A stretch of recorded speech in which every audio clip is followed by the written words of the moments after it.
What is good, guys? It's LongBeachBlackTips here, and today's video is about a very exciting opportunity that I've had recently. I've been competing in the Team87 Cup, which has been organised by Jimmy Broadbent and the guys over at REUPLOAD Racing. It ran for 6 events, multiple heats, with only the top 75% going through to the next round each race. This video will essentially be a rundown of what has gone on for me over the course of this competition. So the first round was, it's all in the MX-5s. The first round was at, as you can see, Brands Hatch. Now it's an amazing opportunity that Jimmy's put together where the winner of this competition will actually get a chance to drive for his real life racing team in Team 87. Obviously there's 6 rounds to get through, so there's a long way to go from this stage that you're seeing on the screen right now. But the next thing you'll see will be my fastest qualifying lap for round 1 in my heat.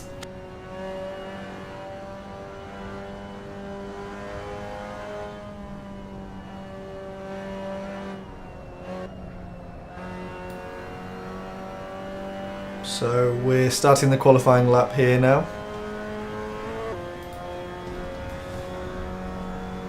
Now Brands Hatch is a track that I do quite like a lot. I feel very comfortable. Generally, if I'm trying out a new car on a Assetto Corsa, I'll jump into Brands Hatch because it's a good mix of different corner types. So I'm pretty comfortable here. So it was a good starting point for me in this competition to start somewhere where I feel quite comfortable. And the MX-5, everybody loves the MX-5, right? So it was a good combination. Obviously the whole tournament will be done in the MX-5s. So as you can see on the screen, it's quite small on the screen, but you can probably see on the screen there's just over 2.5 minutes left in qualifying, and this was actually when I did my best lap. So we're riding on board. You can see the little foot cam that I had going on as well. Custom made LongBeachBlackTips socks that were very generously made for me. So this halfway through the lap roughly, and I've only just gone into the green on my Delta, dropped back down. So I was very confident in the first half of the lap on the previous laps, so it wasn't too much of a surprise to see that I was down on the Delta, but I knew there was a lot of time to be made in the last couple of corners, and I mean that's what happened. At the moment I'm sat in second, 0.2 off first place. And as you can see now, the Delta goes green, and I do improve by just shy of 1/10. Now I know I've got the time for another lap, and the fuel is coming down to almost minimal, so it's a good time to go for another lap as I've got the time. Just seeing where I can improve. Obviously, as you can see there, Star, I think I just braked a little bit too late into that corner, and that's why the Delta went green and then dropped back down into the red. But there are a few places where I can pick up 1/10 or 2. The gap to first place is, just over 1/10, so it's within reach, I think, and especially at this point in the lap when you're nearly 3/10 up on your time, it does feel like it is in reach to go and take that pole position. Now I can't now remember if the competitor in first actually did improve, but we shall see. Again, losing a little bit of time here, but then gaining in the next corner. The thing with the MX-5 is it's all about carrying as much speed as you possibly can, so you're trying to be very gentle on the brakes and trying to brake as little as possible. The back end likes to skirt out a little bit.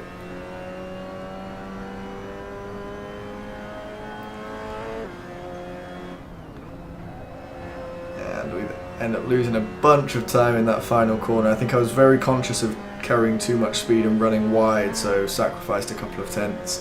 And again, improved by pretty much another 10th. It's not good enough for pole position. Miss out by 0.015 seconds. So we start in second, and now this is the race start. Lights out and away we go. I quickly learned that my race starts in the MX-5s need work. As you can see, I end up losing ground to the guy in first, and second sneaks up on the inside there. The bright yellow car, can't really miss that one.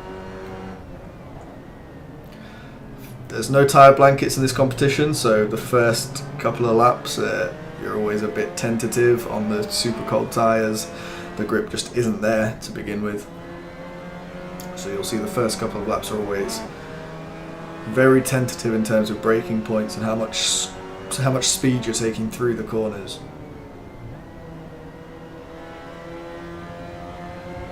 Cheeky little cut back there. Gets me alongside. I'm trying to get that second place back.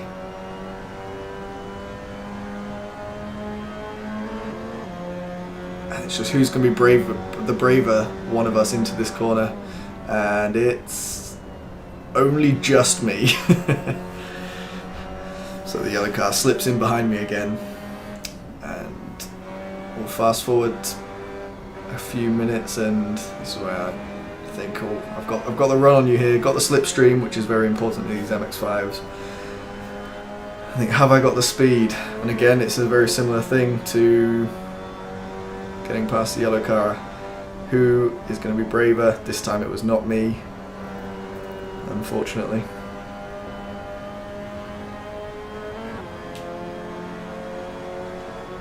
Again, using that slipstream really well. So it was a 20-minute race. So close to contact there. Try and hold it around the outside, but can't get the move done. Try again this time, looking on the inside, but the door is firmly closed, but then get a better run. Purple car there does get a little bit on the gravel. I've got the inside line into here, and I can just squeeze through, or try to squeeze through. We're still very much side by side here. Purple car, as you can see, has carried more speed by going wider, and then I think slowed down a little to try and leave me some space on the outside there. Backs out of it. I think there was enough space for them there, but you know, in a race like this where you just need to get through to the next round, you're always better off backing out and surviving. A little bit of contact there, nothing major.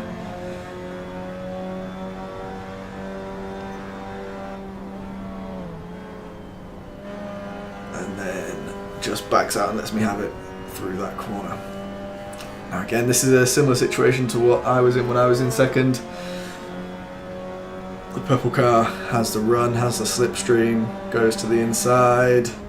I try and be brave, too brave, and end up in the sand. And then the place is gone. This is the final lap of the race now. It's still been first and second very close to each other. We pulled a bit of a gap on the rest of the field. There's a little bit of contact there though, which sends me around and into the grass, and luckily that was the final lap and I didn't lose any places. So qualified second, finished second despite the spin. We progress on to the next round, which was at Cadwell Park. This was a track I found really quite tricky actually. I'd never driven it before, so for me it was a really difficult one. We're straight into qualifying. As you can see, there's 50 seconds left of qualifying.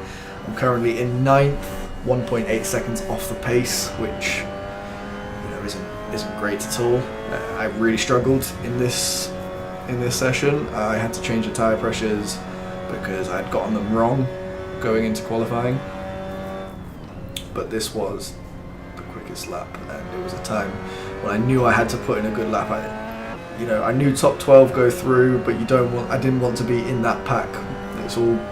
It had been all bunched up, and it wasn't really where you want to be particularly.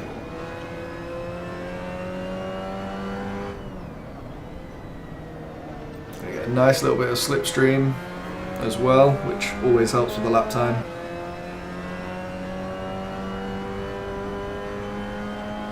So that's it. This is do or die now. And you see the car in front, do what I have done so many times during my practice for this race. Just lose the back end and go straight into the wall, unfortunately.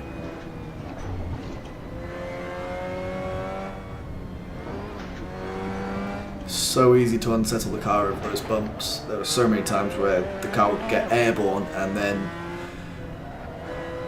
there's not much you can do. You're a passenger at that point.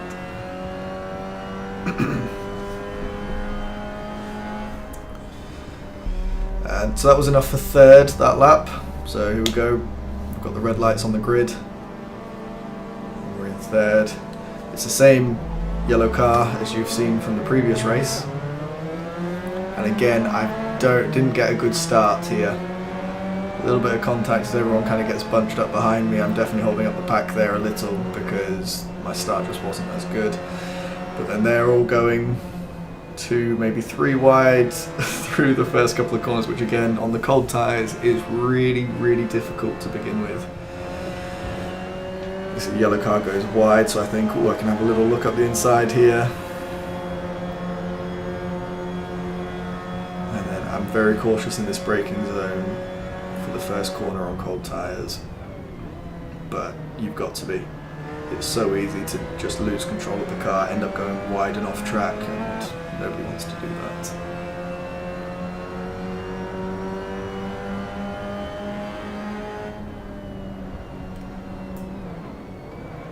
A little bit of contact from behind there. That might have just been me being a bit too cautious on the cold tyres.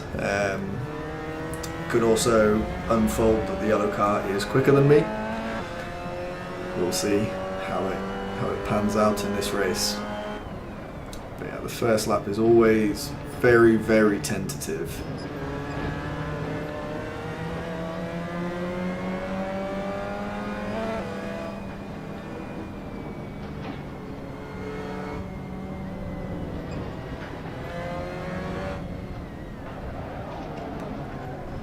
That last little corner there, oh, I had real trouble with that in practice. Because the car gets so unsettled over the bumps, it's very easy to completely lose control as you go into that corner. Probably had that little misshift there that I had, but losing the slipstream, super powerful there, super powerful. Yellow car goes up the inside and gets the move done, so I drop down to third place there.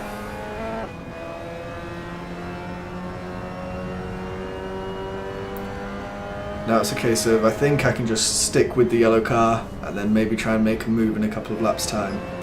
That was my plan.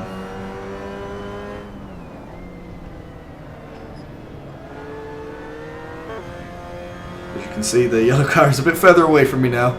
The front two did just kind of check out a little bit from me in this race. I'm pushing hard and completely get it wrong. Go into the grass. Luckily, I see there's no cars super close to me. Managed to get myself back on track. Give myself a little ticking off for pushing too hard there. And now you see the leader is on the final lap, so this will be my last lap of the race. I think sometimes it's easy to push too hard and go off track and have a spin like that, and it's very annoying for me because it's nobody's fault but my own. Like, I've done that. I'm the reason that I span. But yeah, on to the final lap. At this point I'm just thinking, get through this last little bit. It's this section here from this right-hander, this next little bit here where it's very bumpy. I just thought, survive. Just survive this one more time and you're through to the next round. Finishing third, up in the top 12, on to round 3. So yeah, one final corner and make it to the finish line. So finish second, then finish third. So 2 podiums in a row. Not mad about that at all. So yeah, progressing on to the next round, round 3, which was Silverstone National. So Silverstone is a track that I'm very confident at. We were obviously straight into qualifying. There's about 5 minutes left of qualifying. We did 2 different layouts. There was 2 different layouts of Silverstone in this competition. So the national one that we're doing now, and then a couple of rounds later, they've done the international one. But again, this is one that I've driven a lot on different race servers in Assetto Corsa, so again I was very comfortable with the setup of the car, very comfortable with my lines and what I can and can't do in this race.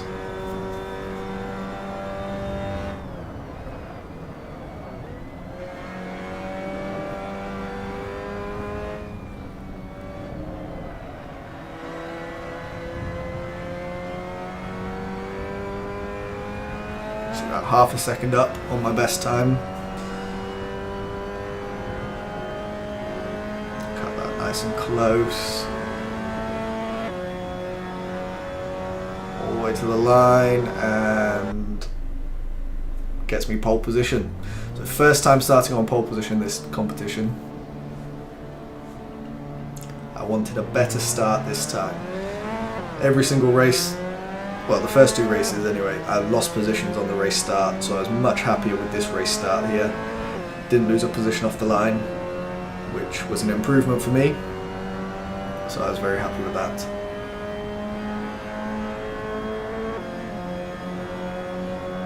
But then again, it's the same purple car that we've been battling with.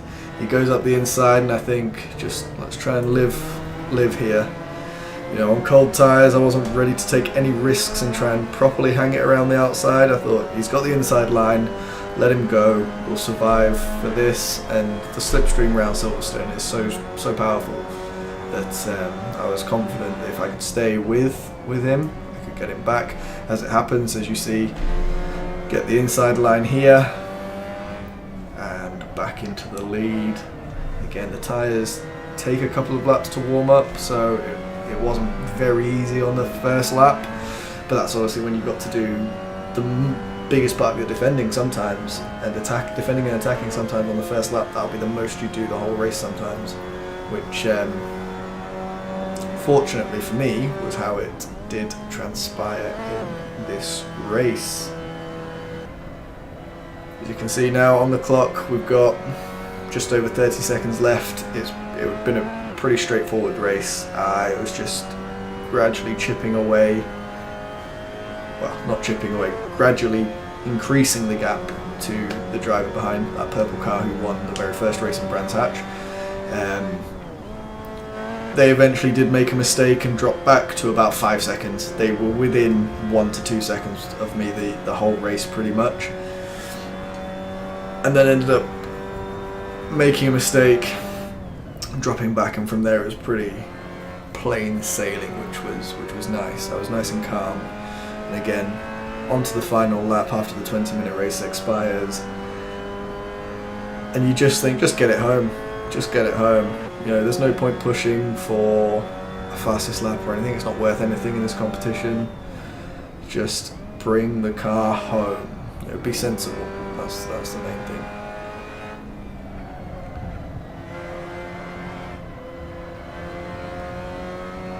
Not the greatest of lines through that corner, in all honesty there, but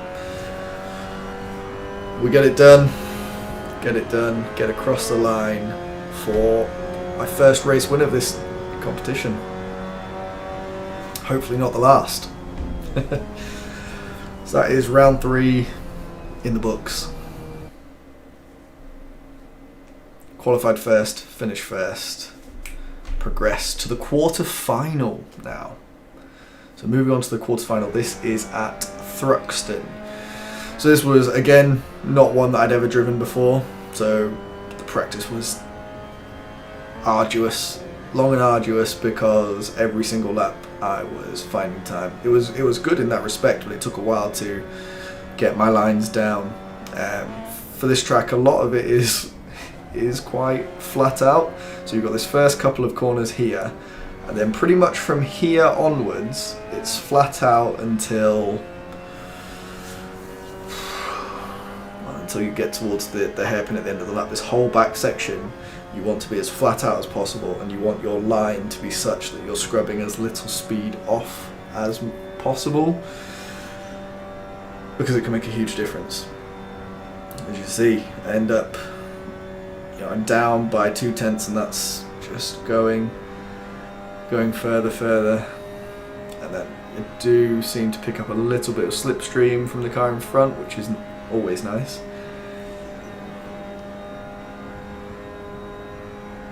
All I'm hoping, at this point I'm sat in second, and all I'm hoping is I can get another good race start, because the last one in Silverstone was good, but before that it wasn't. Now this was a really tricky line to take through here. They were policing track limits, which is why you can see that BMW parked on the apex there.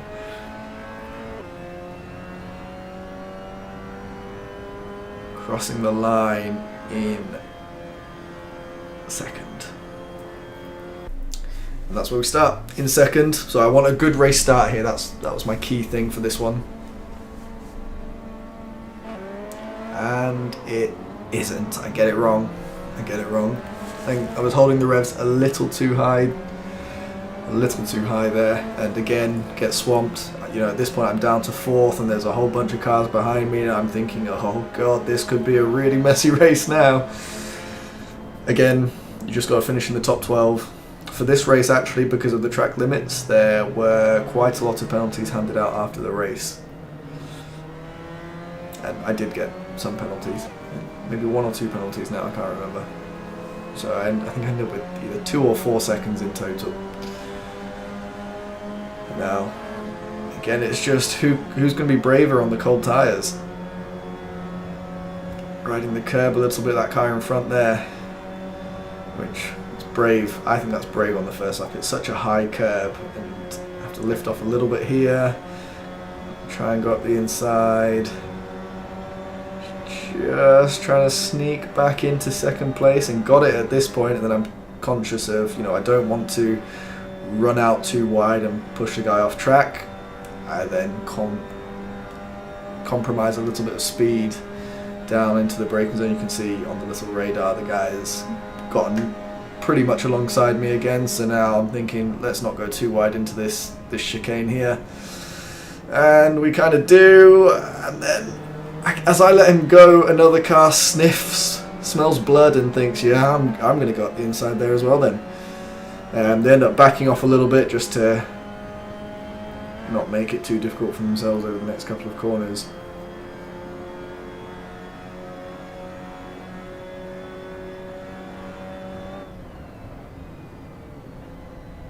Yeah, you got to get these first 2 corners right, and then you're flat out, especially when you've got a slipstream as well, all the way down the back section. You can really catch people, really catch them, and that's what I was hoping for here. I thought, yeah, got a nice slipstream. The tyres aren't stone cold now, they're still pretty cold, but they're not stone cold. And again, it's the same purple car that I ended up being in the same heat as that guy. Well, definitely 4 out of 4 times now. And that was unusual. There were a couple of names that I did seem to see a few times, but the purple car out in first was definitely one of them that I recognised from all 4 races up to this point. So again, that slipstream going into the the chicane, and again I just think there's no point trying to go too wide into that chicane if I can just survive. What that eventually does though is the guy that got past me does kind of check out a little bit by a couple of seconds, and then I'm under pressure at the back here now. Under pressure from behind, I should say.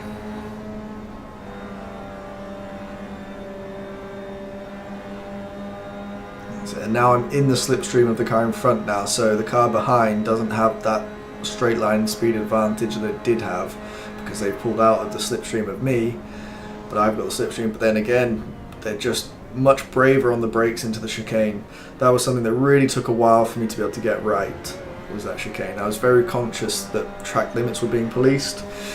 Again, a move down the back section into the slipstream, pull out, and then just try and stay in the slipstream of that car. I give a little squeeze, but then go back to the slipstream, and then I think again it's going to be, am I going to be brave enough going into that chicane? Nearly, not quite, but yes. So I think I was a bit more cautious through the chicane than other people, simply because I knew the track limits were going to be strictly policed and I didn't want to cause any problems. So here again, I'm thinking, I got the speed on you, I can get side by side, and then there's a bit of contact, which at the time I felt as though I didn't really deviate from my line particularly. And then here, oh my god. Again, same car that there was contact with. This just spooks me, and then I lose sight of the corner. And right here, as I'm spinning, I'm thinking, oh god, I'm out of this competition. I'm facing this way, I'm seeing all these cars flying past, I'm seeing a big group of cars on the radar, on the mini-map even, and I just think, oh no, I'm seeing the positions go down. 9th, 10th, another fast car coming through, 11th. And that's where we finish. We finish 11th on track, but finish 9th after the penalties were given, and we just progressed to the semi-final. Back at Silverstone for the semi-final, and similar to the first time we were at Silverstone, I'm very confident here at Silverstone in this MX-5. So I was pretty calm for this semi-final. I know some of the other guys were talking in the Discord about feeling the pressure and being nervous, but for me, I was confident in myself and in the car, and I think that shows in the race, because this was actually one of the most fun races that I think I had in this competition. Not just because it was a semi-final, it's always good to get to a semi-final, but the closeness of racing. I think this race really showed the quality of the drivers that were left in the competition and the pace of all the drivers, and also just the cleanliness of the driving. Like the racecraft and awareness was really good, I felt, in this semi-final, at least from my experience of it. I can't speak for what happened in the parts of the field that I wasn't in, but I really enjoyed this semi-final. So this is the qualifying lap. Got a really nice tow all the way around, which helped my lap time massively. End up losing a little bit of time as we get a bit closer to that car through the final couple of corners, but stick it on pole. Pole position for the semi-final. Now I'm thinking, let's get a good race start. That has been one of my downfalls, but definitely am better at them now. And for me, I think that was the best race start I had in the competition. It's always difficult when you're out in first because the cars behind have the slipstream straight away, and that it's powerful in these MX-5s. You can gain a lot just by sitting behind someone. So cold tyres, I'm thinking, right, don't make any mistakes, don't go too wide, don't do anything silly, don't do a spin on lap 1, basically. For a competition like this, again,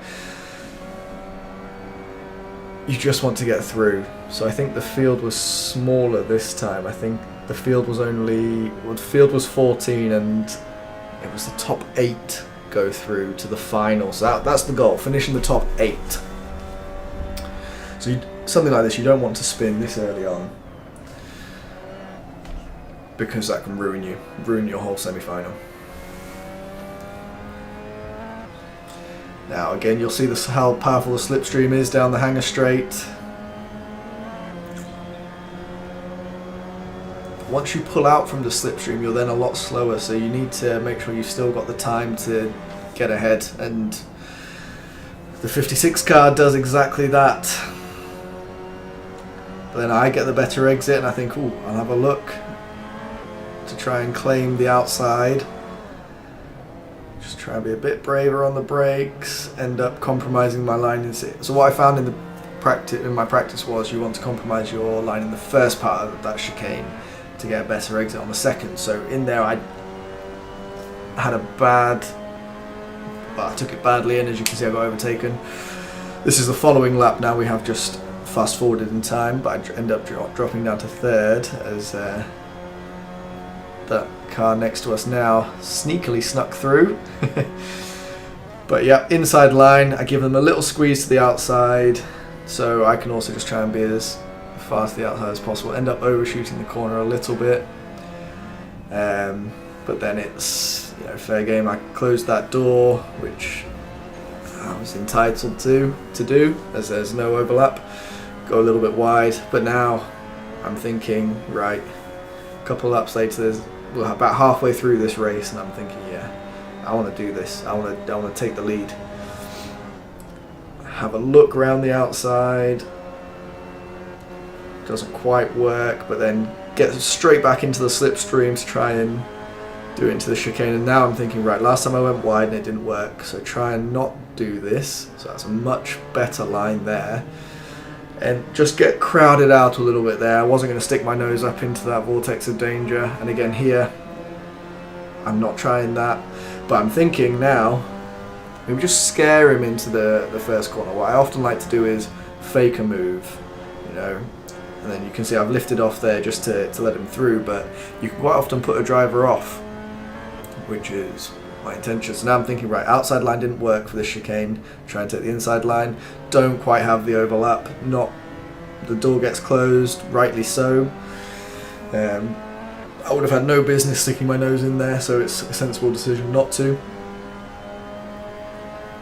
This is around the halfway point of the race, so as you can see, it's very close racing between myself and the leader.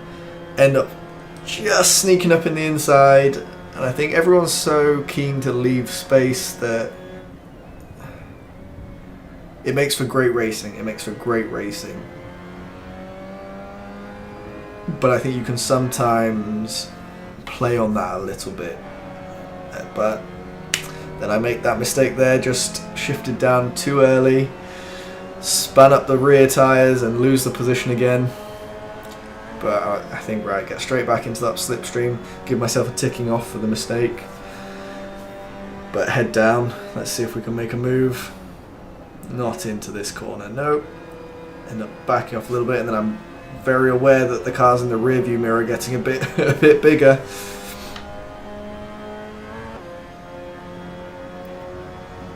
So he defends the inside, and I think that's fine because that will compromise your line. But it actually didn't. I thought he was going to take a worse line through there, and it's actually me who's taking the worst line, and now I've got pressure from behind as well. Defend the inside,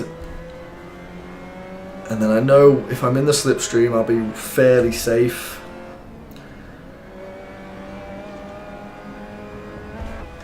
From the cars behind, and that's how it happens. The two cars behind ended up battling, and they've swapped position. It's now the green car in front, so I think, right, I can stop worrying about those and just see what I can do here.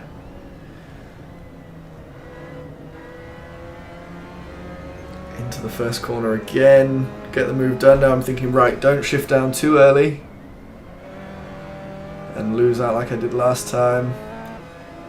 Take it slightly better, and managed to hold on to it for a few more laps. So now we're into the final minute, which at this point in the lap, you know, this is going to be the final lap of the race. So now I'm thinking, right, if I can survive the hanger straight, I'll be okay. If I can get through the hanger straights to them first, I was then confident that I would be alright, but surviving the hanger straight is, you know, it's going to be difficult.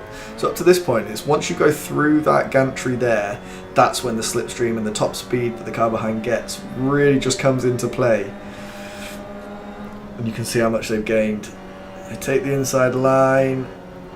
I do hang it around the outside this time. I was just determined not to give up this place. I wanted the win.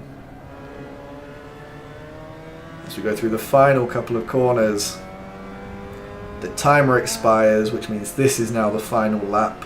So we nearly got another lap out of it, but this is the final lap. Cross the line, race win, on to the final.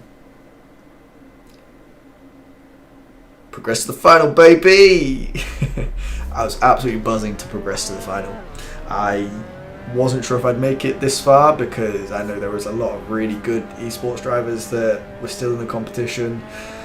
So to have made it to the final, I was absolutely buzzing. It got live streamed as well on Jimmy Broadbent's Twitch channel, which was a real "Mama, I made it" moment for me. So that was incredible. Great opportunity. I'm still repping the Long Beach BlackTips socks, one of a kind socks. As you can see, the cold tires are just kind of crazy. But yeah, so essentially the winner of this race gets guaranteed a spot on Team 87 for the Karting Endurance Club 100 Endurance Championship. And there was also an on-site assessment for the top 12 from this race, who from that top 12 a further 2 people will join the team. So nerves were high, I'll be honest with you. For this one, my heart was absolutely pounding. For the semi-final, I was super calm because I was very comfortable with Silverstone. This one, I felt comfortable with the track, but I think it was the pressure of the final. You know, it's do or die at this point. It's everything that you've worked for over the previous 5 weeks. It's all on the line now. So I was doing my best to stay calm. I didn't have my heart rate monitor on for this race. I probably should have, because my heart was pounding. When I tell you my heart was pounding, believe me.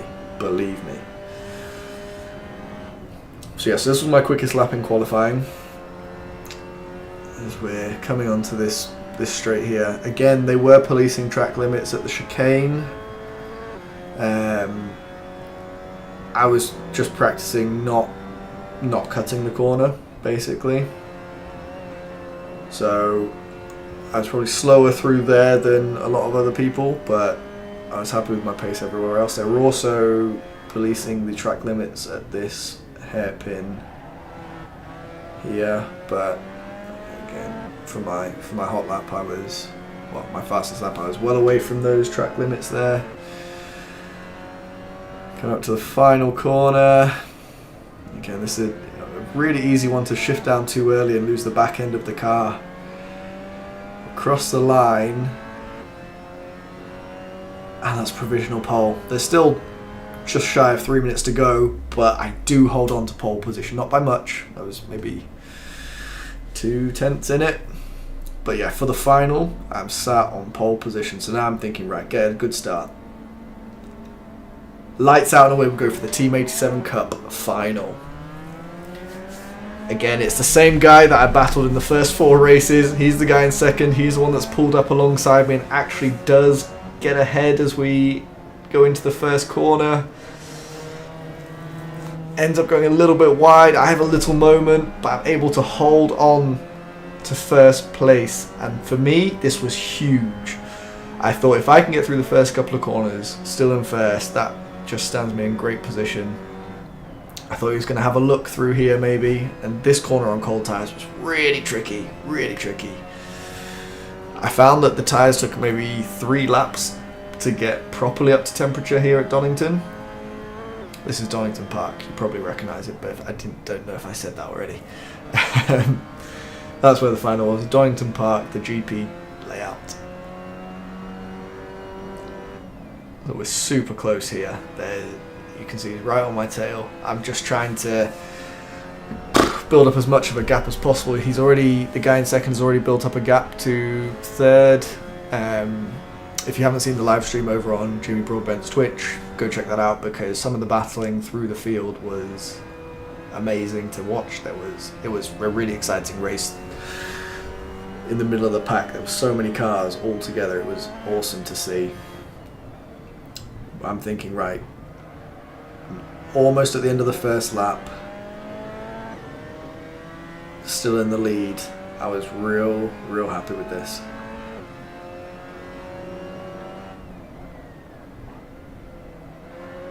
Okay, just trying to just be sensible on that corner, not shifting down too early.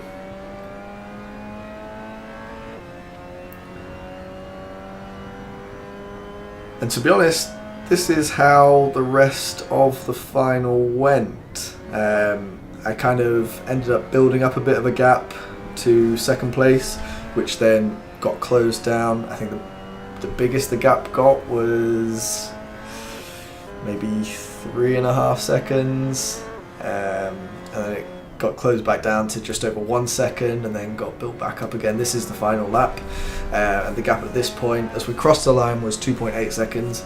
Like I say, they were policing track limits, and I did end up picking up, unfortunately, a track limits penalty. I did get a 2-second penalty. As we crossed the line there, the gap is 2.8, so if I can keep it together, I didn't know this at the time, that I was going to get a penalty. I thought I'd been pretty good with track limits, but it turns out I was actually one of the worst. I got 4 violations. So you get 3 free ones, and then your 4th one is a penalty. Nobody else got 4. Everyone else was 3 and under. So I was losing half a second a lap on the chicane to the cars behind, simply because I was taking it so cautiously. I think it was at the hairpin where I was getting caught out for track limits. So yeah, I picked up a 2-second penalty, but for the final of the Team 87 Cup, I'm leading. I'm thinking, right, there's 2 corners to go. Get through the hairpin, get through the final corner. I'm pumped. I am pumped. Like, my heart has been pounding the entire race long. It's been more comfortable than I thought it was going to be in the end. But yeah, my heart is pumping. I'm trying to just not mess up the final corner. Just get across the line. And when I tell you my hands were shaking with just the emotion of the situation, I'm not kidding you. It was absolutely insane to get to this point where I win the competition, win the Team 87 Cup. I was absolutely speechless for about half an hour afterwards. So that was how it went for me, the Team 87 Cup. Big shout out to Jimmy Broadbent for the opportunity. Absolutely incredible opportunity. So big up to him. Big up the guys over at Owned who organised the whole thing, pretty much. They did an absolutely fantastic job of organising it. It was completely seamless, and they actually did a perfect job. I got absolutely no faults for them. It was incredible. Really blessed to be given this opportunity and to show what I can do on a stage that I've never really taken before, never really been on a stage like this before. So it was all very new to me, but absolutely incredible. So yeah, big things coming now. There'll be the on-site assessment at Buckmore Park next week. By winning the race, I think I've guaranteed my spot on the team, so maybe some karting videos coming soon. Who knows? Anyway, thank you very much for watching, and I will see you soon.